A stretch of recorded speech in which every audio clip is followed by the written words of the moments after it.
அனைவருக்கும் வணக்கம். சுப மாரிமுத்து திருப்பூரிலிருந்து இந்த பதிவு உங்களுக்காக.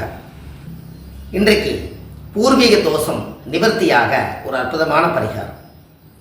இந்த முன்னோர்கள் எல்லாம் அந்த காலத்தில் பூர்வீக முன்னோர்கள் தான் அதை வாழ்ந்தாங்க. பூர்வீகம் என்பது ஜாதகத்தில் லக்கணத்துக்கு 5ஆம் பாவம் தான் பூர்வீகம். பூர்வீக சொத்து இது எல்லாமே 5ஆம் பாவம் தான்.